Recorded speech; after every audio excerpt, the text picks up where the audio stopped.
All right, boys and girls, this morning we read the story Mrs. Wishy-Washy's Christmas.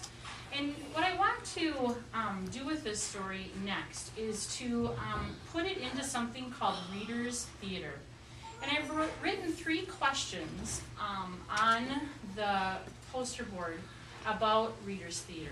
And I want to see if we can answer those questions, okay? My first question is, what is it? My second question is, what are the roles of Reader's Theater?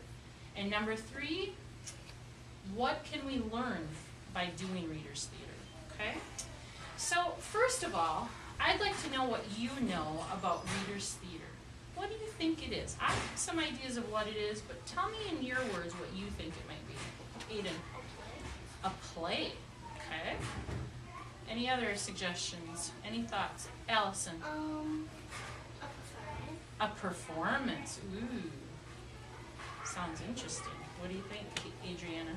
Like kind of like something what you have to think of what you're gonna do in a play. Okay, so like a play, but then you have to think of things that you're going to do in the play?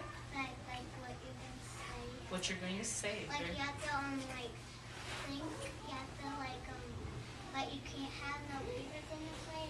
But or else you might. Or else they do something wrong if they go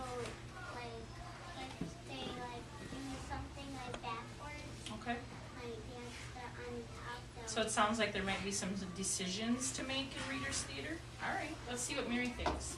What do you think? What is it? I think that that it is it is some dancing and skating Okay. on Disney Channel. Oh, so that could be, maybe you think that's Reader's Theater? Okay. Let's see, Devin, one more comment. It's like a play. Could be. When you hear the word theater, that's what I think of too, as a play. When they put the word readers in front of it, what does that make you think of? Allison? Reading. Reading, yeah. And so after we read Mrs. Wishy-Washy's Christmas this morning, I thought, I took a look at the book and I was just kind of thinking that this would be something maybe we could put into kind of like a play. What do you know about plays? What do you know? Is there just one person or are there many people? Nathaniel, what do you know? Many. Many. You think there's many people? Anybody else think that there's many people if you go to a play or are in a play? Okay, good. I would agree.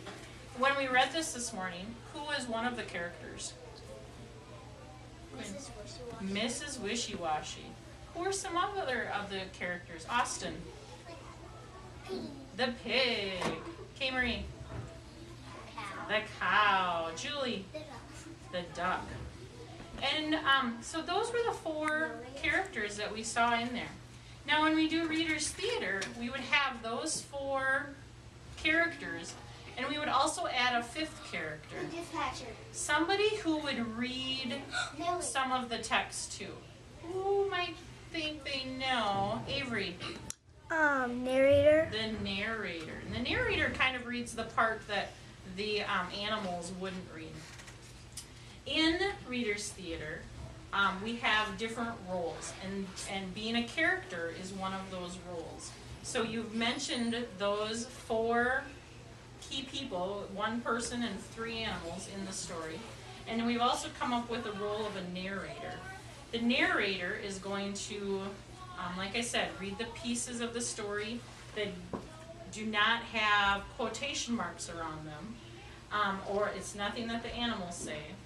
And then the animals would begin to say, like on this page it says, "I'm cold," mooed the cow, "I'll get the flu." So the part that has the quotation marks around will be the part that whoever plays that part would say, and the narrator would say the middle part, "mooed the cow." Okay? So, what do you think we can learn from doing a Reader's Theater? Aiden, what can we do? Like if you didn't know about the book, then Yeah. So if you've never heard the story before, which all of you did this morning, but if you had never heard that before, would you be able to learn more about the story? Mm-hmm. Absolutely, you bet. What do you think, Mary? I think that what we can learn is about like we're learning how to do learning how to do a play. Okay. So it's kind of like taking a book and putting it into a play, isn't it? Yeah. We'll have people, we'll have, we'll follow the story, they'll have discussion, dialogue, which is the animals talking back and forth with Mrs. Wishy-Washy, that's called dialogue. And so the friends who get to be part of doing Reader's Theater with this story will get to play Mrs. Wishy-Washy. We'll have somebody play each of the animals, and then we'll have somebody be the narrator. When I read this morning, let's just take this page for example. When Mrs. Wishy-Washy came back to the farm, she let out a scream like a fire alarm. Now on this next page, did I read that just with my speaking voice? Yes. Or did I use my excited voice? Excited. When I use my excited voice when I read, that's called reading with voice. And voice is how some of your friends who do this story for Reader's Theater, that's how they're going to need to use their own voice. They're going to need to be expressive and to put meaning in their voice behind the words. Remember when the duck went back? Oh, let's see. Where's a good spot? Oh, the duck quacked. No way I can. But don't worry, friends. I have a plan. Yeah, he's going to be a little mischief maker in this story, isn't he? And so, voice in his, when whoever reads his part will also get to use their expressive voices. What do you think about hearing a story read by your friends versus taking this book and doing some self-selected reading with it? What do you think is more, not really more fun, but what do you think about being able to listen to it from when your friends read it? What do you think, Jillian? I think it's really cool. Why do you think it's cool? Because you get to actually hear your friends read to you. Yeah. You guys hear me read all the time, don't you? And I get to listen to you read in guided reading and self-selected reading. But I think there is a huge, neat piece that will come out when your friends read it on Friday to you. That'd be great. How about listen? That's part of being a listener and everything. I'm wondering also, in the book, we also had some neat vocabulary words. And let me pick out a couple here. Oh, let's go where they were going through the gate. They just didn't walk through the gate. They squashed through the gate. Yeah.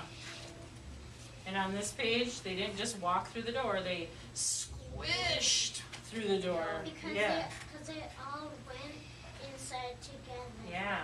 And so what a wonderful use of words and language that the author used to get their meaning across. So again, it'll be a new way to hear some of your friends read some of those new vocabulary words. All right. So what we're going to do is we're going to take the Mrs. Wishy-Washy's Christmas story, and we're going to have one of the guided reading groups go ahead and practice reading that. We're going to assign them some parts, narrator, Mrs. Wishy-Washy, and the three animals. And then they're going to practice over the next few days. And then on Friday what they're going to do is they're going to have a chance to perform the Mrs. Wishy-Washy's Christmas to the rest of the class. How does that sound? That sounds kind of neat, yeah. And so I'm very excited for that. And we'll be finding out soon which guided reading group is going to be doing that.